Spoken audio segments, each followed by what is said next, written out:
ভাইরা আমার, আমাদের সমাজে এক শ্রেণীর নাস্তিক আছে, বরং সকল নাস্তিক ইসলাম এবং মুসলমানদের প্রতি বিদ্বেষ লালন করে, তাদের বড় অংশ। এই নাস্তিকদের একটা কমন প্রশ্ন হলো, তারা বলে আল্লাহ যদি আমাদের সবার সৃষ্টিকর্তা হয় তো আল্লাহর সৃষ্টিকর্তা কে? নাউজুবিল্লাহ। এরকম একটা প্রশ্ন নাস্তিকরা করে। নবী সাল্লাল্লাহু আলাইহি সাল্লামকে কোন কোন মুফাসসিরদের মতে এই প্রশ্নটাই করেছিল ইহুদিরা। কারা প্রশ্ন করেছিল? ইহুদিরা।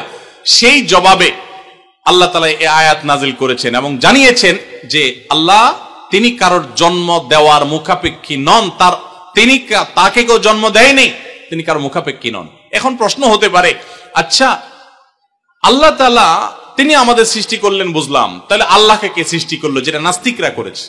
এই প্রশ্নটা একটা অমূলক প্রশ্ন এবং ভুল প্রশ্ন। এই প্রশ্নটা একটা ভুল প্রশ্ন। কিভাবে ভুল প্রশ্ন? আল্লাহ তাআলা কি সৃষ্টি না স্রষ্টা? সবাই উত্তর দেন। আল্লাহ কি সৃষ্টি নাকি সৃষ্টিকর্তা? আল্লাহ যদি সৃষ্টিকর্তা হন, স্রষ্টা হন, তাহলে তার আবার যদি সৃষ্টিকর্তা খোঁজেন, সৃষ্টিকর্তার জন্য যদি আবার সৃষ্টিকর্তা খোঁজেন, তাহলে তিনি তো আর সৃষ্টিকর্তা হলেন না, তাহলে তিনি সৃষ্টি হয়ে গেলেন। কথা বুঝেন নাই? যার স্রষ্টা থাকে তাকে সৃষ্টি বলে। আমার একজন স্রষ্টা, এক সত্তা আছে, স্রষ্টা, যিনি আমাকে সৃষ্টি করেছেন, আপনাকে সৃষ্টি করেছেন, তাহলে আমরা হলাম সৃষ্টি। যাকে কেউ সৃষ্টি করে তিনি হলেন সৃষ্টি। আমাদের আল্লাহর যদি আরেকজন স্রষ্টা আপনি খোঁজেন, তার মানে আপনি আল্লাহকে সৃষ্টি মনে করতেছেন। আসলে আল্লাহ তো সৃষ্টি না, তিনি হলেন কে? স্রষ্টা। স্রষ্টার আর কোন সৃষ্টিকর্তার প্রয়োজন। যদি বলেন যে আল্লাহরও আবার সৃষ্টিকর্তা লাগবে, তখন তো প্রশ্ন আসবে সেই সৃষ্টিকর্তার আবার সৃষ্টিকর্তাকে। এইভাবে তো অনন্ত অসীমকাল পর্যন্ত যেতে থাকবে, এটা তো হতে পারে না। এই জন্য পৃথিবীর সব কিছু, সৃষ্টি জগতের সব কিছু কোনো কারণ ছাড়া হয় না। এক মহান সত্তা আল্লাহ রাব্বুল আলামিন, তিনি এমন এক সত্তা যে তিনি নিজে সবকিছু সৃষ্টিকর্তা, তাকে কেউ সৃষ্টি করেন নাই। তার আগে চিন্তা করে যদি আপনি হয়রান হন, তো আল্লাহর কাছে পানা চাইবেন, বরং এই চিন্তা না করে আপনি আল্লাহর প্রতি ঈমান আনবেন, শয়তান থেকে পানা চাইবেন।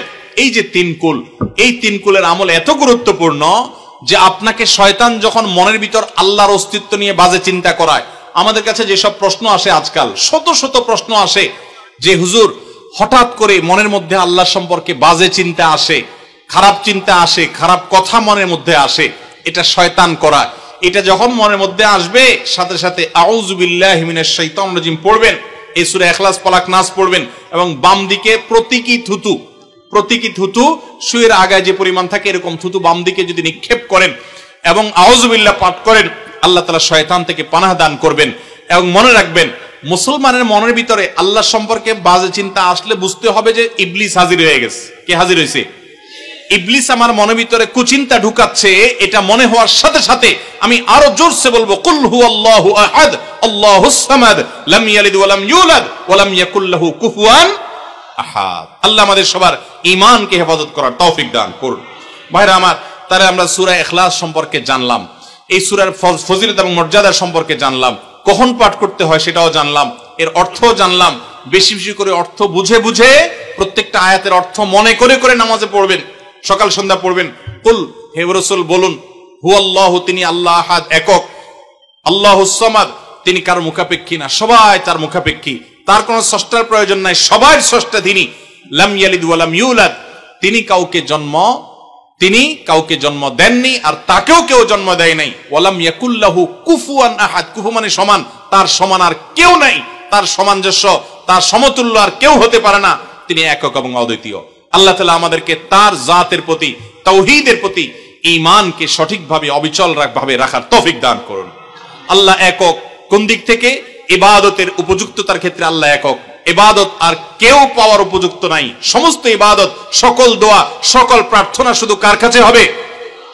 অতএব কোন বিপদে পড়লে কোনো মাজারে গিয়ে, কোন মৃত মানুষের কাছে, কোন মুর্দা পীরের কাছে, কোন অদৃশ্য শক্তির কাছে সাহায্য চাইলে সেটা শিরক হবে, ঈমান নষ্ট হবে। সাহায্য চাইতে হবে সাথে সাথে কার কাছে? আল্লাহর কাছে। ভাইরা আমার, আমাদের অনেক মুসলমান ভাই আছে আল্লাহর কাছে সাহায্য চাইতে জানে না, আল্লাহর কাছে সাহায্য চাইতে জানে না। তারা বিভিন্ন মাজারে চলে যায়, শিরক করে ঈমানকে নষ্ট করে ফেলে। মনে রাখবেন, আমাদের সাধারণ মানুষের অনেকের মধ্যে একটা রোগ আছে, মনে করে যে আমার গুনাহগারের কথা কি আর আল্লাহ শুনবেন? এই মানসিকতা আমাদের অনেক মধ্যে আছে না নাই? অনেকে দেখবেন নিজে দোয়া করে না, হুজুরের কাছে শুধু দোয়া চায়। হুজুরের কাছে দোয়া চাওয়াটা গুনাহের কথা না, এটা জায়েজ, চাওয়া যায়, কিন্তু নিজে না করে সারাদিন শুধুমাত্র হুজুরের কাছে দোয়া চাওয়াটা ভুল। আপনি নিজে আল্লাহর কাছে দোয়া করা শিখবেন।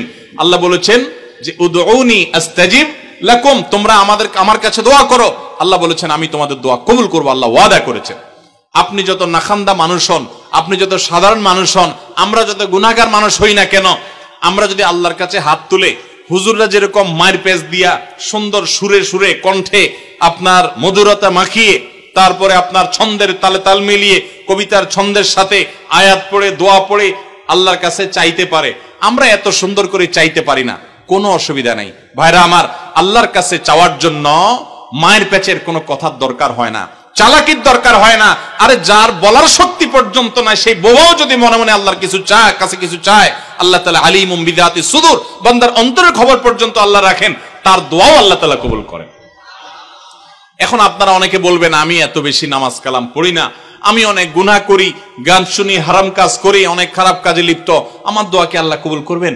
আমি আপনাকে কোরআনের আলোকে আল্লাহর প্রতি আস্থা রেখে বলছি যে আপনি যত গুনাহগার বান্দাই হন না কেন, আল্লাহর কাছে যদি আপনি চাওয়ার জন্য সেই রকম আন্তরিকতা নিয়ে আপনি চান, খুব মায়ের পেজ দিয়ে না চান, আল্লাহ আমি একটু চাকরি নিয়ে বিপদে আছি, আল্লাহ আপনার হাতে সব কিছু, আমার মালিক, আমার কর্তৃপক্ষ, বস, সবার মন আপনার নিয়ন্ত্রণে, আপনি আমার চাকরির সমস্যাটা দূর করে দেন, আল্লাহ আমি বিপদে আছি, এটা দূর করে দেন, আল্লাহ তাআলা আপনার দোয়া কবুল করবেন। এজন্য আমরা দোয়া করব কার কাছে? ইনশাআল্লাহ আল্লাহর কাছে। ওয়াইদা সাআলতা ফাসআলিল্লাহ ওয়াইদা ইসতাআনতা ফাসতাইন বিল্লাহ। নবী সাল্লাল্লাহু আলাইহি ওয়াসাল্লাম শিক্ষা দিয়েছেন তার এক সাহাবীকে, চাইবা যখন আল্লাহর কাছে, সাহায্য চাইবা আল্লাহর কাছে। আল্লাহ আমাদের সবাইকে তৌফিক দান করুন। স্যার সূরা ইখলাসের মূল শিক্ষাটা হলো, সূরা ইখলাস আমাদেরকে তাওহীদবাদী হতে শিখায়, একত্ববাদের শিক্ষা দেয়। ইহুদিরা তারা উযাইর আলাইহিস সালামকে আল্লাহর পুত্র বলে, নাউজুবিল্লাহ। খ্রিস্টানরা ঈসা আলাইহিস সালামকে আল্লাহর পুত্র বলে, নাউজুবিল্লাহ। মারিয়ামকে আল্লাহর স্ত্রী বলে, নাউজুবিল্লাহ। মক্কার মুশরিকরা ফেরেশতাদেরকে আল্লাহর কন্যা বলে, নাউজুবিল্লাহ। এই সব কিছু থেকে পবিত্র মুসলমানেরা তারা কোনো প্রকার সীমা লঙ্ঘন করে না, তাদের নবীকে অন্য কাউকে আল্লাহর সন্তান সাব্যস্ত করে না। কোরআনের এই সূরায় আল্লাহ তাআলা সেটাই বলেছে। অতএব আল্লাহ সম্পর্কে সেই সঠিক ধারণাটা আমরা গ্রহণ করব, এটা হলো এই সূরার শিক্ষা। এবং পড়ার পাশাপাশি এই সূরাতে আল্লাহর একত্ববাদের কথা বলা আছে, মূল বিষয়টা সেটা, শুধু সওয়াব আহরণ করাই উদ্দেশ্য না, বরং এখান থেকে আল্লাহর একত্ববাদের শিক্ষা নিতে হবে। আল্লাহ একক, কুল হুয়াল্লাহু আহাদ, হে রাসূল বলে দিন তিনি আল্লাহ, তিনি একক, তার কোনো অংশীদার নাই, তার কোনো পার্টনার নাই, তিনি কারোর প্রয়োজন তার হয় না। আল্লাহুস সামাদ, তিনি কারো মুখাপেক্ষী না, বরং সবাই তার মুখাপেক্ষী। লাম ইয়ালিদ ওয়া লাম ইউলাদ, তাকে কেউ তিনি কাউকে জন্ম দেননি, আর তাকেও কেউ জন্ম দেয়নি। ওয়া লাম ইয়াকুল লাহু কুফুয়ান আহাদ, তার কোনো সমকক্ষ নাই।